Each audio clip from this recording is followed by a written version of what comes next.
Hi mga mi! Welcome back sa ating page. For today's video mga mi is mag-tutorial tayo nung reels ko kagabi. Bali yung pinaka-base na ribbon yan mga mi is gumamit nga ako dyan ng fabric mga mi. Hindi siya satin ribbon. Tapos syempre ipa-flash ko na lang dito sa screen kung ano yung sukat. Syempre mga mi hindi ko na maituturo sa inyo kung paano ako mag-cut kasi nga sinabay-sabay ko na yan mga mi dun sa mga nauna kong mga tutorials. Sinabay ko na nga itabas yan mga mi dun sa mga triple layer natin. Syempre para makatipid din tayo sa oras mga mi, dire-diretso na nga natin gagawin yung mga projects natin na naiisip din natin. Minsan kasi mga mi talagang tinatamad ako kaya kapag sinipag ako ay mini-make sure ko talaga na susunod-sunurin ko yung gagawin ko para kapag tinamad ako is kahit paano mga mi is may natatapos din ako. Bale marami pa nga akong gagawin mga mi, marami pa akong tatahiin. Pero sa akin kasi mga mi is nag-uuna talaga ako ng mga kulay na talagang natatapos ko na ginagawa ko na rin siya. Para kahit paano mga mi is may display ko na nga. Saka na lang ako gagawa ng iba pang kulay kapag may request o kaya naman is naubos na yung nasa display rack natin. Kaya na nga yung natapos nating tahiin mga mi, dire-diretso ko lang yan tinahi. Kaya kung makikita nyo mga mi is nagpuputol talaga ako dyan kasi nga hindi ko na siya pinuputol yung sinulid. Dire-diretso ko na siyang sinasalang sa makina. Tapos syempre babalik ta rin natin mga mi.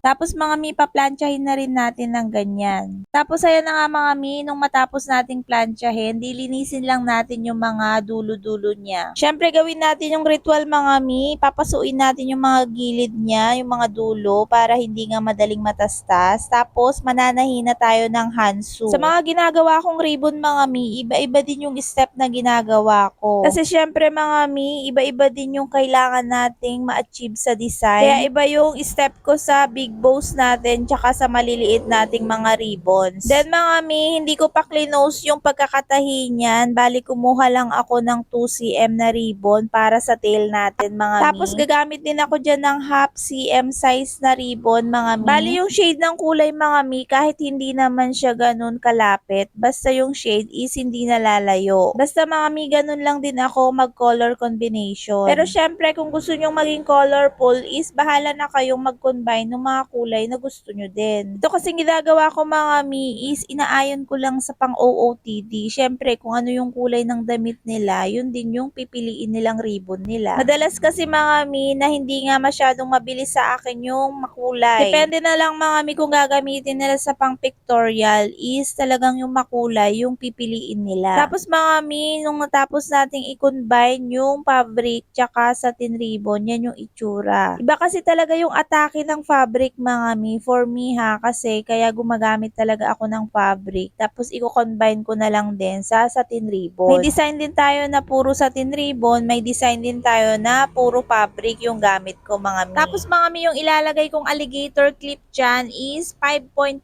cm ang size. Tapos ganyan lang din ako magdikit mga mi, panoorin nyo na lang din. Una ko munang dinikit mga mi yung alligator clip. Syempre dahil pair nga yan mga mi is magkasalubong nga yung clip natin kung paano natin ididikit sa bawat pair. Syempre kapag pair mga mi, syempre alam naman natin na left and right nga ilalagay yung ribbon. Kaya yung paglalagay din natin ng clip mga mi is make sure na magkasalubong din siya. Tapos pagkatapos nating idikit yung clip mga mi is saka ko lang din dinikit yung pinaka-center natin. Doon nga pala sa mga nagtatanong mga mi kung saan ko binili ang slider, out of stock na nga siya dun sa pinagbilhan ko mga mi, pero mag-try kayo kay Pretty Clips mga mi. Kasi may mga stock din sila na bumabalik lang din sa shop nila mga mi. Syempre mga mi, marami pa rin naman tayong pagpipilian kung ano nga yung ilalagay natin dyan sa center. Marami pa rin mga beads or mga rhinestone na available mga mi. Yung sa akin kasi mga mi is talagang pinapaubos ko kung ano lang talaga yung meron sa akin is yun lang talaga yung ginagamit ko. At ayan na nga mga mi yung itsura nung natapos ko, 'di ba? Ang cute din. Maganda rin talagang i-combine mga mi yung satin fabric tsaka satin ribbon. Syempre ire-repack natin yan mga mi kasi pang display nga natin yan. Bali ang gagamitin kong plastic yan mga mi, OPP na ang size is 8 inches by 12 inches. Sakto lang din yan sa design ng ribbon natin mga mi. Tapos kung wala kayong label mga mi is pwede kayong gumamit dyan ng photo paper tapos lalagyan nyo na lang siya ng thank you sticker. Optional lang din naman kasi mga mi yung gamit natin ating ganyang label. Pero nung nag-uumpisa talaga ako mga miis, photo paper tsaka sticker lang talaga yung gamit